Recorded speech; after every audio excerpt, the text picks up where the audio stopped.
Welcome to Get Rich Education. I'm your host, Keith Weinhold. How do you raise the rent on your tenant and ensure that you retain that tenant at the same time? We're going to discuss that formula. Then the U.S. metro market we've never discussed before that has some of the highest rent to price ratios in the entire nation. Today on Get Rich Education. Countless property investors get killed with maintenance costs, but that's far less likely when you buy brand new construction. Let me tell you about JWB Real Estate Capital in Jacksonville, Florida. They pioneered the build-to-rent model where you can invest in new construction, turnkey rental properties. That's why JWB was featured on the front page of the Wall Street Journal.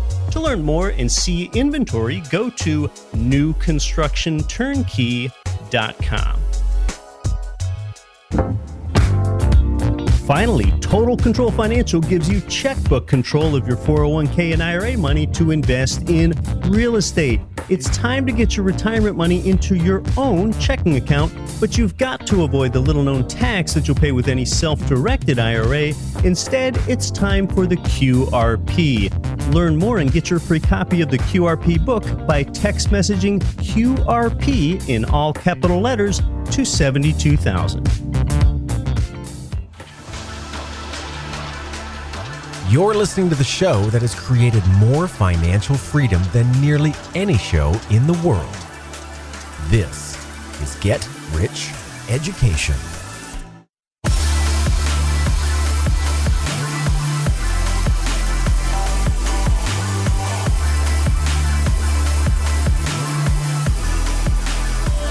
Welcome to GRE, episode 250. Yes, 1/4 of 1,000. I'm your host, Keith Weinhold. This is Get Rich Education. I've been investing in real estate continuously for nearly 17 years now, and I've been around the investing and finance education space since even before that time. Seemingly, I've heard nearly everything. I've heard cash is king, and I've heard cash is trash. But there's one constant that I can glean from all the books and podcasts and seminars and webinars, and that is this. Wealthy people's money either starts out in real estate or ends up in real estate. That's why it's the central theme here at Get Rich Education. It's also the central theme because real estate has changed my life personally more than any other vehicle. In fact, I can't say that any other investment vehicle has been life-changing at all. This all goes back to when my first ever home was a $295,000 fourplex building in Midtown Anchorage, Alaska, where I lived in one unit and rented out the other 3. Today, I buy single-family rentals and other properties outside my home market. Another constant I've seen all these years is that a real estate investor's biggest expense is vacancy and turnover. And what's the main reason I'd contend that a tenant leaves your property creating that vacancy and turnover? It's that the landlord didn't make repairs that the tenant requested. Yes, it can all come down to something as simple and seemingly small as a doorknob that has been loose and squeaky, and the tenant told the landlord about it 6 weeks earlier, and it still isn't fixed. And every time the tenant turns that doorknob, which is 11 times a day, they get a reminder that the landlord doesn't care about them. Well, today we're going to talk about how retaining your tenant begins even before the tenant moves in. Then we'll discuss how to raise the rent on your tenant, including a mistake that I made when I used to be my own landlord for my properties in those early days. Some investors discount the importance of a rent increase. But remember, when you're leveraged, just a 4% rent increase might increase your cash flow, the money you feel in your pocket every month, by 10% or 12%. Now that's some impact. We're also going to discuss what is one of the most underappreciated cash flowing real estate markets in the nation, if not the entire world, where rent-to-value ratios often exceed 1%, and the area has an MSA population of 800,000, so it's not a tiny place either. Let's talk about it.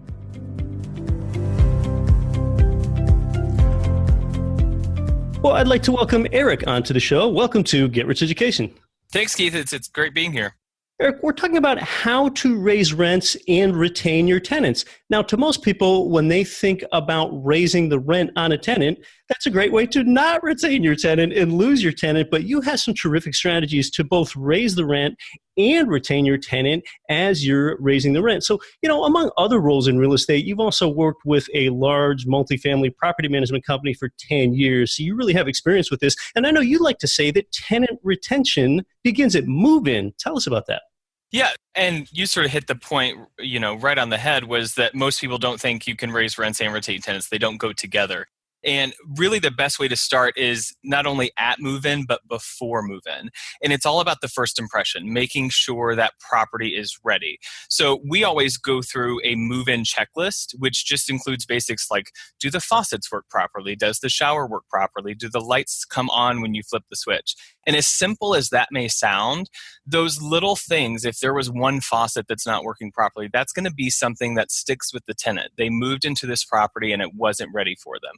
So that's something you want to make sure you prepare before the tenant even gets in. Make sure everything is 100% ready to go.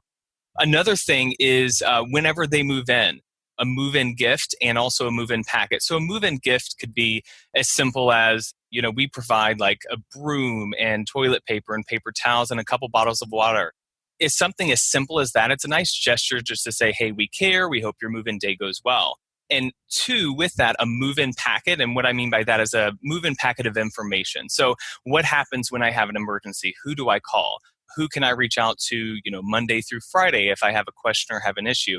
And not only that, but we include a lot of local hotspots. So the best pizza place within 2 miles from your house, or, where's the best place to get ice cream, or some great nightlife spots.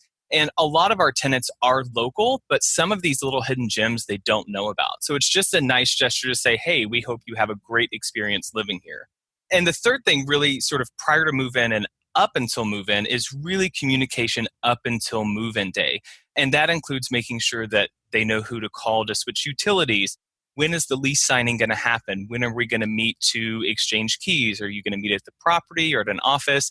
Just making sure that communication, you never want to leave the tenant questioning, wait, what's going on next? That's when they start getting that doubt building. And those are things that stick with them throughout that entire lease term. So you want to make sure that you've avoided all those obstacles before they've even moved in.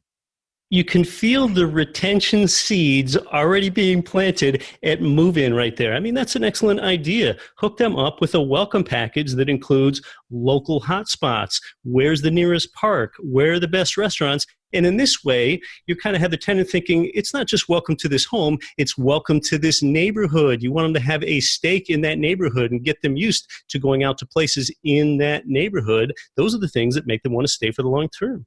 Absolutely. Once they get that personal tie to, like you said, the neighborhood, not just the property, it makes it a bit more difficult to leave when that turnover comes up, when that lease renewal happens.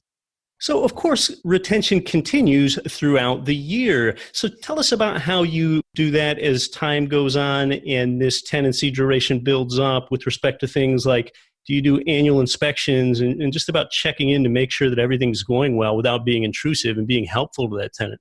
Yeah, absolutely. So one thing that we do, we check in to make sure everything is going well for the tenant, and we do those at different intervals. 1 week after the move-in, we call the tenant or text. Some younger renters prefer just a text versus a call, just to say, hey, is everything going okay? Did you move in fine? Any issues? It's just a nice touch point to find out like, well, everything's fine, but the one door handle is a little hard to turn. And again, it's those little things that build up in a tenant's mind over time that may harm the ability to get that lease renewal. So we check in 1 week after move-in and then 1 month after move-in just to still make sure everything's going fine. And then every 2 months after that. So we keep that constant contact. We're not just the people saying, hey, your rent's due on the 1st. We're also checking in to make sure, is everything going well with your home? Are you happy in your home? The other thing we do is a semi-annual inspection. So every 6 months, we actually do an inspection. Some management companies only do 1 year. We do it every 6 months for a few different reasons. One, it's to find out if everything is going okay in the tenant's home, if there are any maintenance issues, but also to check in on the tenant and to make sure they're taking care of the property as well as we would want them to. They're keeping everything clean. The yard is looking great. Everything is going well. But the other thing that has to happen sort of throughout the year, in addition to our part of keeping up with those inspections and checking in with them, is also maintenance. And that's one of the biggest reasons that people move from an apartment or a single family home or anywhere they're renting is because the service isn't there and the maintenance isn't there. That's one of the biggest concerns. I mean, after all, that's why they're renting. They don't want to take care of those things. So just making sure that whenever they do have a maintenance concern, whether it's a burst pipe or whether it's that squeaky door handle, treat all of them as if they are urgent and get someone there as soon as possible. And make sure that, they're happy with the maintenance afterwards. Follow up with them. Hey, I had Joe over there at noon today to fix your faucet. Is everything okay? And they're like, yep, everything's great. Thank you. That just shows that you're staying on top of those service requests they have and making sure that in the end, they're happy and everything's going well. Those inspections and those check-ins matter because we know some tenants can be a little bit too persnickety and ask about a few too many things from their property manager. But then on the other end of the spectrum, you don't want the tenant that never lets management know about the leaky kitchen drain while that's causing moisture and mildew problems. So that's what part of that inspection does with you getting in there twice a year. It helps to head off some of those problems. So we're talking about getting a lease renewal with a rent increase after that first year goes by. So let's talk about some of those exact techniques that correspond with getting that lease renewal with an increase, two things that you don't usually think of as going together. And first of all, I want to state what not to do, what my own experience has shown me. I used to manage my own properties. In fact, I managed them for the first 5.5 years. That was a mistake. I learned all the lessons I would have needed to know in the first year or two. But one of my great failures in getting the rent to be raised is I would provide that tenant with a written notice. And the reason I would state for the rent going up is simply, well, there's inflation. The cost of everything in your life just goes up. Well, that wasn't a very satisfying answer, basically saying, well, it should go up just because the price of things usually go up. That was not substantive enough. So tenants are not macroeconomists. Tenants don't read the Get Rich Education blog. They're not thinking about things like that. They want to know about something very specific, an increase that you have had to bear as an investor and a property owner that you're, in effect, passing along to them. That's actually easier to sell than something nebulous like inflation that your tenant might not even understand. So just tell us about some of those techniques for rent increases with tenant retention. Yeah, so what we do, we always send out that lease renewal or communicate it, whether it be something we usually try to hop on the phone with them if we can, because a personal conversation, you can overcome some of those obstacles. So if, like they say, why is my rent going up? Just because costs are going up, I don't want my rent to go up. You can overcome some of those obstacles much more easy when you're on the phone versus just handing them a letter and hoping they don't have an issue with it.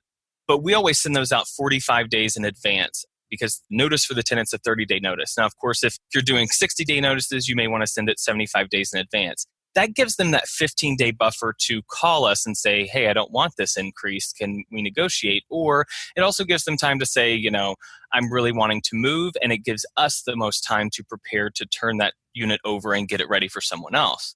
But some reasons to give and some ways to communicate why that $50 increase has value and you should stay and you should pay $50 more versus moving. One is, you mentioned something about giving reasons why it's going up, inflation. You can be a little bit more micro about that in terms of, market rates. So if they decide to move to another property, they're going to be paying the same amount. Or, taxes have increased, property taxes, maintenance costs. And if you've done your job throughout the year, especially with maintenance, it would be easy to swallow that maintenance costs have gone up pill for the tenant, because they're like, well, it's definitely worth it. They get here the next day. We also include a page that sort of covers other expenses that they would incur if they move. So they're going to have to rent a truck. They're also going to have to find a new place to live. They're going to have to take time off work to move. They're also going to have to deal with changing addresses for all those bills, that they get in all their credit cards, all those kinds of things, getting a new driver's license. So all of those things take time. And really what you want to communicate there is the value that you're offering.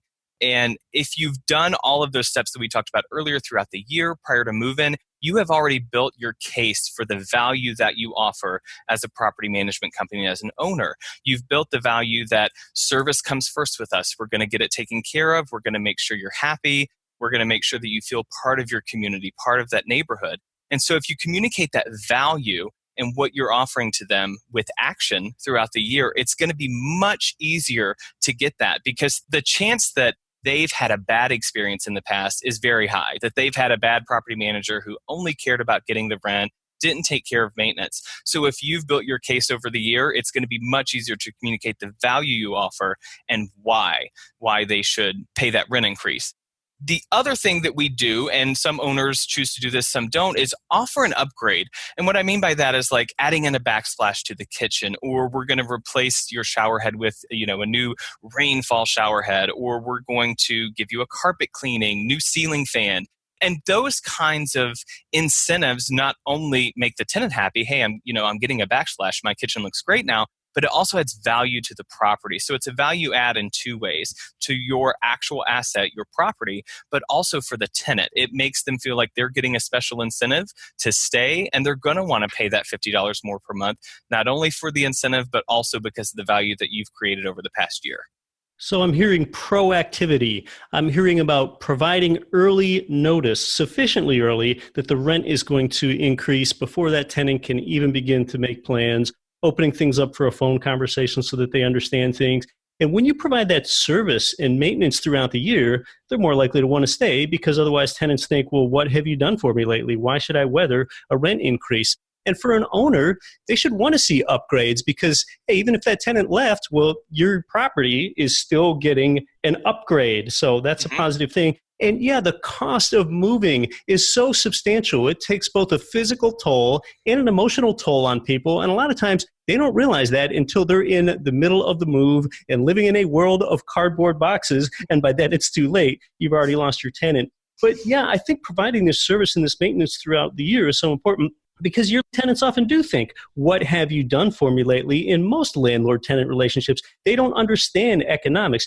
You, as an investor, they think you're pocketing all the rent. They don't understand, for example, that you have substantial expenses. A lot of tenants don't even understand that the property owner typically has a mortgage that they need to pay. So, once they understand some of these things, they're much more likely to stay and be retained as a tenant when you perform that maintenance for them.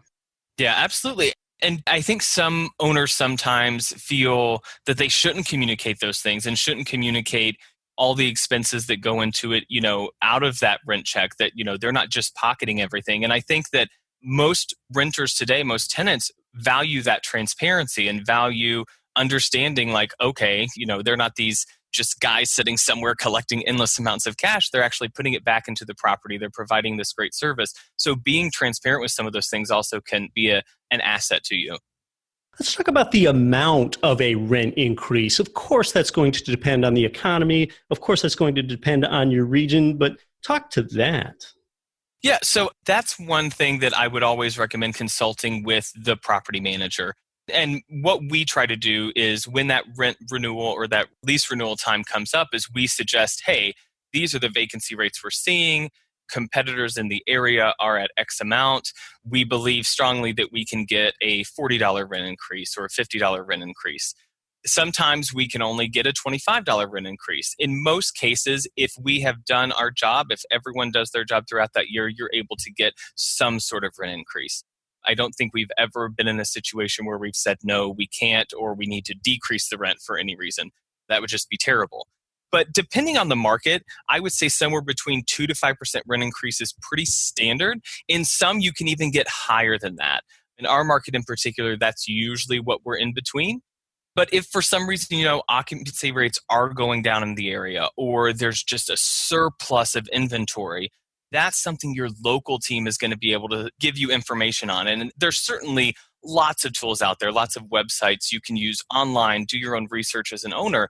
But having that local team and having their knowledge is going to help you make the best move. Because in the end, if you want to go for a $50 rent increase and your management team says, let's do $25, and the tenant decides to move over $25, which can happen, then now you're stuck trying to find a new good tenant, doing the turnover cost, possibly waiting another month or two before that cash flow starts coming back in. So always really consulting with your local property manager to see what is possible, what's doable, and also what the tenant can hold. Because if you have a great tenant in place, they're taking care of your property.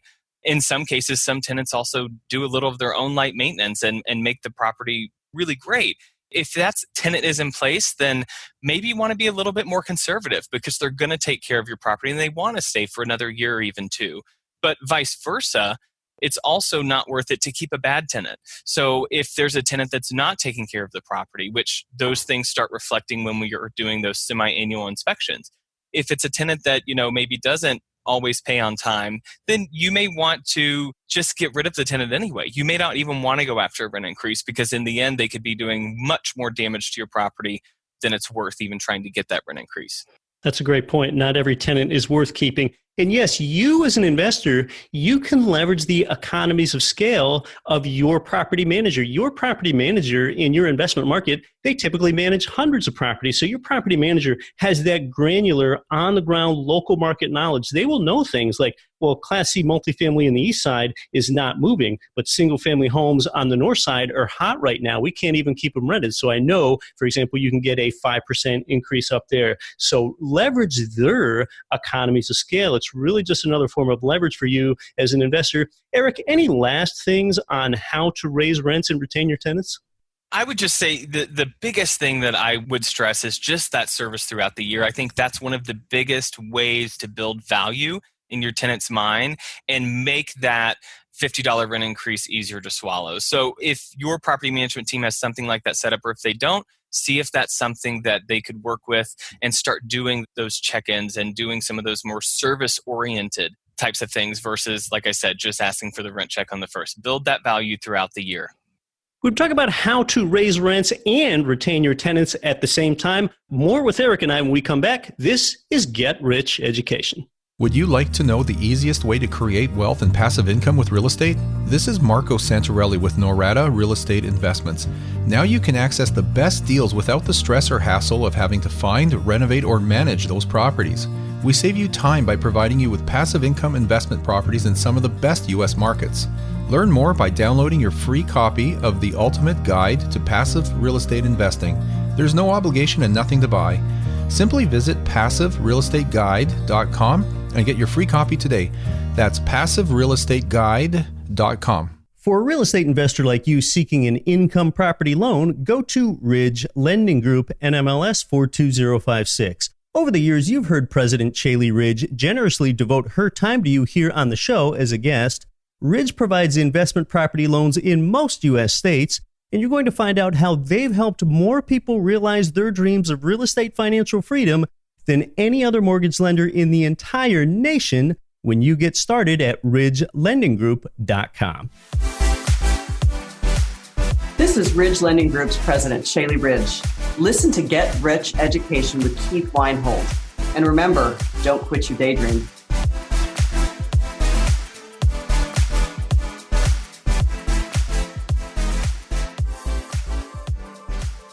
Welcome back to Get Rich Education. Eric and I have been talking about how to raise rents and retain your tenants. And Eric, interestingly, you do this in a market that has some of the best rent-to-value ratios in the entire nation. Not long ago, I began scouring the nation, looking harder myself for places where you can get a 1% rent-to-value ratio on an income property, because that's getting increasingly tougher across the United States as I look around, because rents have gone up in the past few years, but a lot of times capital values have gone up even more, and that produces some profitability strain, and it's actually made some markets evaporate for profitability. You can't get cash flow with an 80% loan in some markets, but where you are, you can, and that is Dayton, Ohio. Now, I don't know how familiar you, the listener, are with Dayton. For one thing, I avoid the small markets in general because you need a market that's big enough with ballast where you have economic diversification. But as I look more closely, Dayton, Ohio has an MSA population of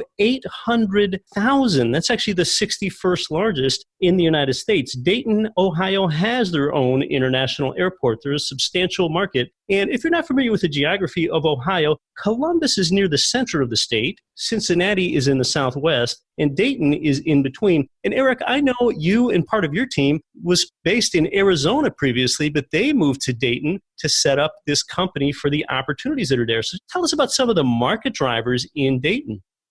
One of the things is the low cost of living. It's 9% below national average, and that plays into a lot of things. It plays into attracting new businesses. It also plays into attracting people to stay, residents to stay, tenants to stay, versus moving to a different market. In fact, you mentioned we're very close to Cincinnati and Columbus. Some of our tenants actually live in Dayton, and maybe it's a husband and wife, and one actually works in Cincinnati, one works in Dayton, or Dayton and Columbus. So we actually benefit from being close to those two markets as well in terms of playing off and getting the benefit of some of those larger markets. Another thing is really the diverse industry, and that, again, bringing lots of different industries with our low national average cost of living. The biggest one is the Air Force Base. Wright-Patterson Air Force Base is located in Dayton. It's one of the largest research bases in the Air Force, if not the largest. Has about 30,000 plus employees and contractors that work on the base every day, which is a huge staple here. And it also covers a large geographic area. So the employees of the base aren't just living within 5 minutes, 10 minutes. I personally live about 25 minutes away from the base. There are about 5 to 6 military families that live on my street. So it's very spread out, very broad. The other one is healthcare. We actually have a really robust healthcare system here in Dayton. We have 2 big players, Premier Health and also Kettering Health Network. And the number 2 children's hospital, Cincinnati Children's, number 2 in the nation, is just down the street in Cincinnati, which is a really big pro. In addition to some of those more white-collar type jobs, we have a lot of blue-collar type jobs, lots of manufacturing facilities. Faiyu Glass, which is a Chinese manufacturer for automobile glass, they actually set up their American headquarters here in Dayton last year, and they're opening a new facility in Dayton as well. Works are still happening there, but it's very exciting stuff. And then everyone knows Amazon is everywhere. And Dayton is no stranger. We have 3 Amazon fulfillment centers just within 45 minutes. And one's actually coming to a small city called Kettering, which is about 15 minutes south of Dayton, which is a huge plus for us. We actually are getting an Amazon sort of air facility in Wilmington, which is about 45 minutes away as well, which is very exciting for our area. And like you said, we're close to those bigger cities. Cincinnati, Columbus, and even Indianapolis is only about 2 hours west of us, but we're sort of in that crossroads. And the really cool thing about our sister city, Cincinnati, just to the south, is Dayton continues to grow farther south as Cincinnati grows north. And right now, as it is, if we were combined to be a metro area, we would be the 18th largest, just behind San Diego in the country. And the prediction is by 2040, we will be that metro area. It will be a combined space because the cities are growing closer and closer together. A lot of people live in that area and few realize that. Tell us a bit about your team there. Oftentimes, we'd like to talk about how the team is more important than the property. So tell us more about this team that has chosen Dayton for doing business years ago. So the co-founders, they were in Arizona prior to coming to Dayton. And they had invested in Arizona, Florida, Texas, and also in Ohio. And when they heard about and started really investing in Ohio, learning more about the market, specifically in Dayton, they were very excited and actually decided they were going to move, start this company here, and did so all within about 45 days. They just packed up and moved in a U-Haul, and the rest is history. As far as the rest of our team, combined, we have about 85 years experience in real estate. There are lots of us that have, me personally have a background. I'm a licensed real estate agent as well as property management for multiple years. We also have numerous contractors, REO specialists. One of our co-founders is a member of the Forbes Real Estate Council. So we have a lot of different experience there and a lot of different team players that have experience in different areas, different realms, which is super, super awesome. And we have about 40 different crew members that specifically work for us on our rehab properties. So we have these dedicated team of people that we've been working with for a while. And we've gone through quite a few. We worked with some, decided their quality wasn't up to par, which is why we have our 40 dedicated crew members, because we know the quality that they're putting into these rehabs and that we can trust that it's going to be a fantastic property on the end. We all live local too. I think that's something very important, is that we all really believe in this area so much that we all are choosing to live here, raise our families here. I've been here for 15 years now, and it's a great area and great area to invest in and to live in. And you eat your own cooking. You invest in that market with income property yourself. Absolutely. And the co-founders that have invested, we actually have a program set up for our employees and team members that help them to get those investments and help them start growing their portfolio as well, because we feel that's very important. So you do have in-house management and that dedicated crew of crew members all in-house. That's not outsourced? Correct. Yes. And that's important. When you have dedicated crew members like that, you need to keep feeding them inventory. You need to keep giving them something to do, or they're going to go off and start working for somebody else. So Absolutely. And when you can retain crew members like that, you have advantages and economies of scale, and you can turn things over faster, and they have a predictable source of materials to work with for these rehabs. So before we talk about price points in neighborhoods, tell us the specifics of what you do when you rehab a property and get a tenant in a property so that that investor is cash flowing from day one. Tell us about those rehabs. We have basic materials that we use in all of our properties, sort of a standard that we use across the board. We do luxury vinyl tile or luxury vinyl plank. I've heard it called both. Flooring throughout all the living areas. We also, white kitchen cabinets, backsplashes we already include in the kitchens, gray neutral paint colors. We try to make it as appealing to a tenant as possible so that we can get those rented quickly. Beyond that, sort of the nuts and bolts and behind the walls, the things that are really important to an investor and a new owner, like knob and tube wiring. We take that out. We run Romex wiring instead. For plumbing, we use PEX plumbing. We take out any galvanized plumbing. We also install, instead of fuse boxes, we'll replace the breakers that we're using. For ACs and furnaces, if we're not replacing it, if we're lucky enough to come across a newer unit in a property, we will have an HVAC technician, a certified HVAC technician, go out and test the unit and make sure that it is in good running order. And if not, we're installing new. We also have the plumbers do the water heaters, so we're going out and testing those or installing those new as well. And we also flush the main lines, and that's something that can often be forgotten about. We made it a standard quite a while ago to always flush the main lines because if this property's been vacant for 2 or 3 months before we get in there, there's the potential for a clog to be in there. And that's one of the worst things your tenants can experience is a main line backup. It's never the call you want to get in the middle of the night. So we go ahead and do that sort of preventative maintenance as part of our rehab to make sure everything is good to go on day one. We also do, just additional things like in the basements.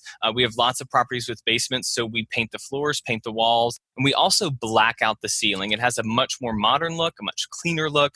Tenants really enjoy it, and it actually makes the space look bigger, which is really, really great. And on top of all that, we have a pretty comprehensive warranty package. So we actually provide a 1-year warranty on all of that work. So anything we did as part of our scope of work, we actually warranty that for a year. And then beyond that, we actually give all of our investors a 3-year warranty on the furnace, the air conditioner, water heater, and the roof. So those big ticket items are covered for an additional 3 years, even after the rehab is complete. And I know you typically deal with single family homes where you can get a better quality tenant in a Class B or C neighborhood that you can in a multifamily apartment. Tell us how many units you have under management currently and what % are occupied. Well, we have about 85, 90. Within the next month, we're bringing on another 10. We're adding pretty consistently anywhere from 7 to 10 per month. Out of all the properties that we already have with our property management that aren't in some form of rehab, we have around a 97% occupancy rate. So we've only got 1 or 2, maybe right now, that are vacant or in some type of transition to getting a new tenant. Let's talk about numbers. One substantial attraction there is you have some of the highest rent-to-value ratios in the nation. So talk to us about those price ranges for buying a rehabilitated single-family home and what the rent amounts are.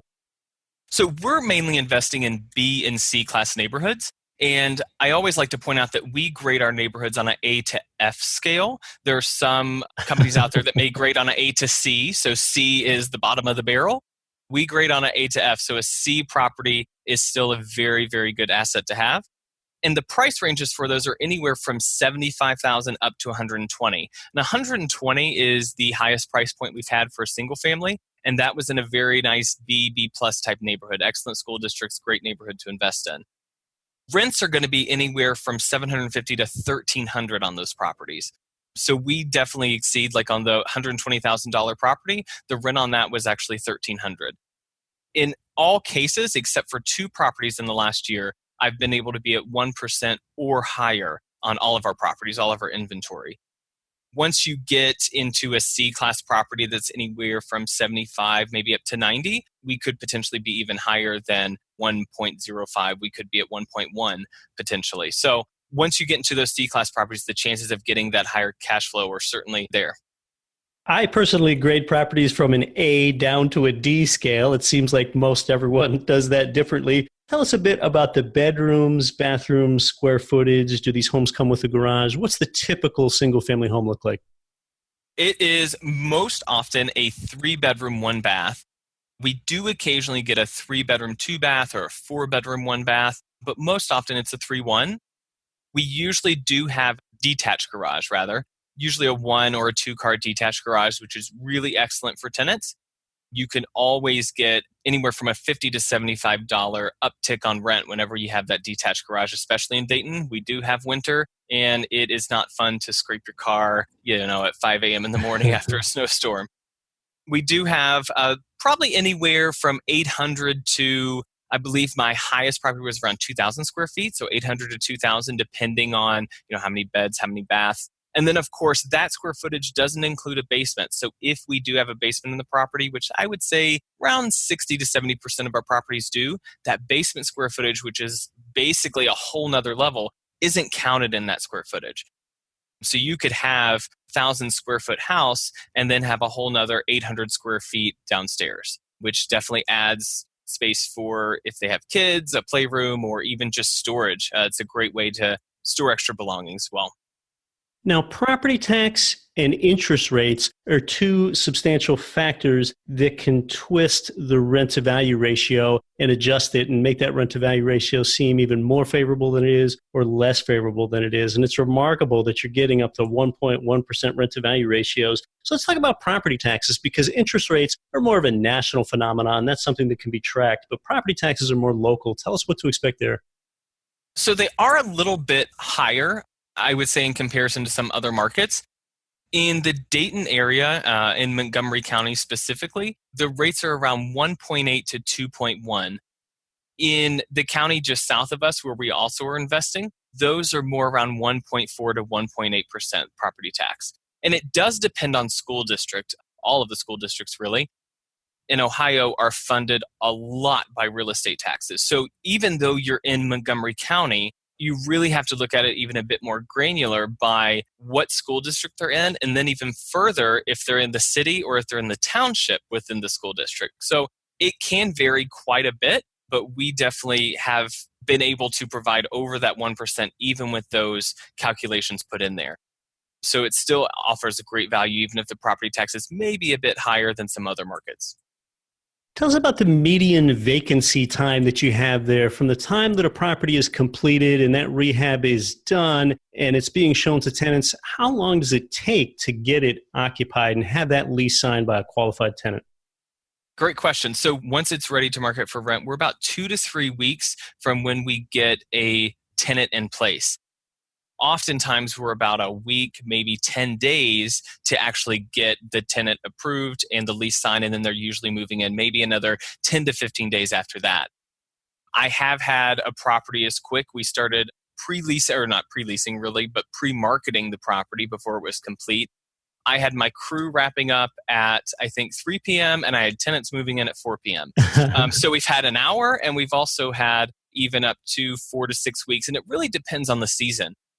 Once we start getting into November, December, January, we start seeing a little bit longer period to rent, which is why we're very strategic about our lease terms. So if we do by chance have that vacancy in November, we always work to sign an 18-month lease so that we have an expiration in prime renting season.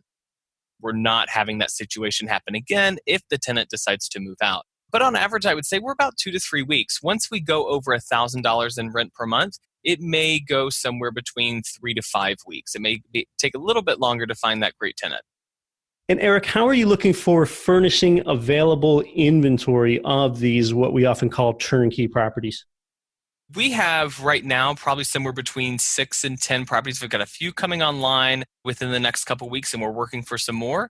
So we definitely have some properties right now. Price ranges anywhere from around 82 up to 100. So it's a good middle price range, great neighborhoods that we have available. There you go. So I scoured the nation to find a provider where the numbers work. You've got a sound team. You're in a good market. Eric, it's been great having you here. If someone wants to learn more and get a lot of those frequently asked questions answered and also learn more about the Dayton market itself, what's the best way for them to do that? To learn more or even set up a time to chat, go to getricheducation.com/Dayton. That's where you'll want to head. Go to getricheducation.com/Dayton. That way, a lot of the frequently asked questions that you might have of the provider are already answered. Hey, it's been great having you here on the show. Thanks for taking the time to come on to Get Rich Education. Absolutely. Thank you.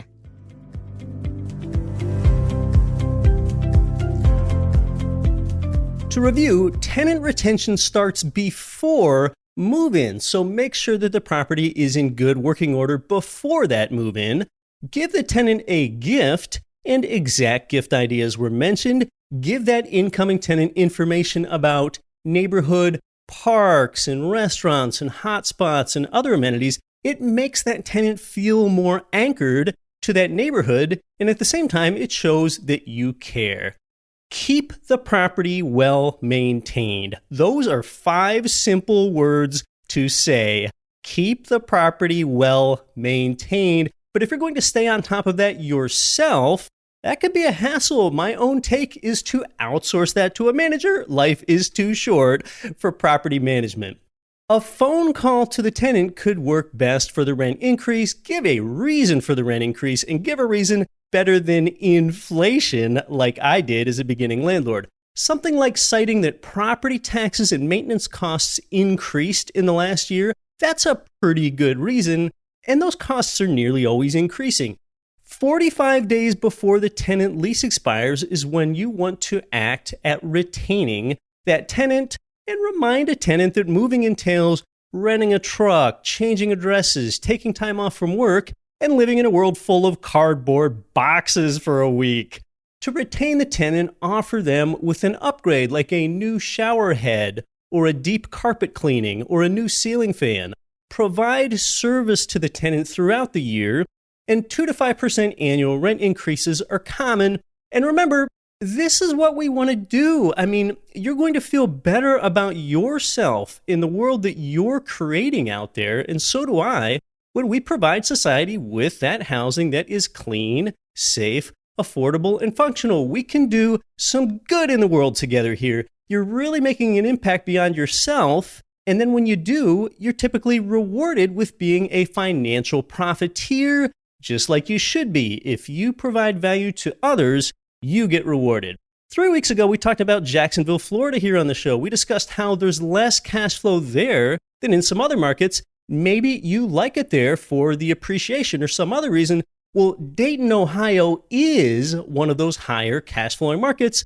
There's another benefit to being in multiple markets like this. That's the blended portfolio approach that you're putting together for yourself. Perhaps you're getting more appreciation in Jacksonville and more cash flow in Dayton. Dayton benefits from healthcare, military, manufacturing, 3 Amazon fulfillment centers in the nearby area, and that MSA population of 800,000. The provider knows about those features there in Dayton that have that high tenant appeal, luxury vinyl plank flooring, white kitchen cabinets, and they have 1-year and 3-year warranties.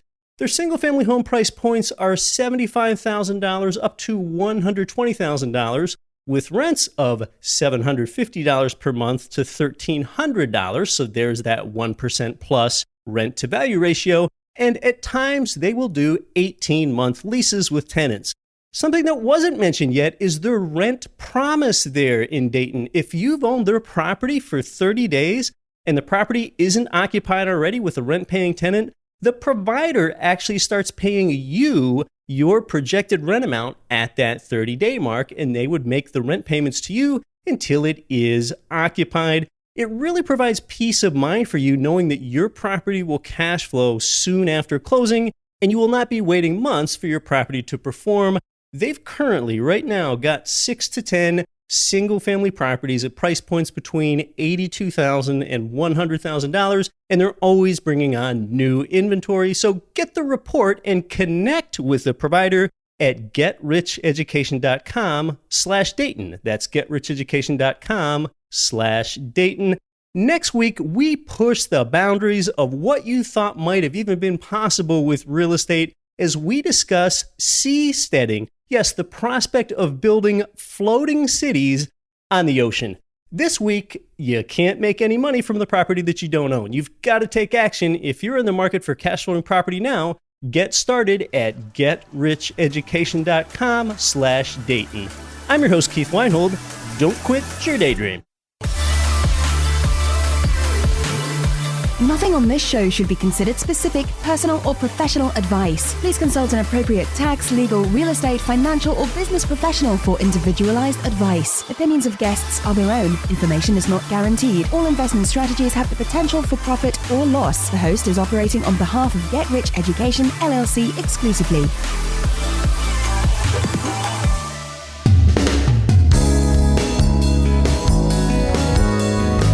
The preceding program was brought to you by your home for wealth building, GetRichEducation.com.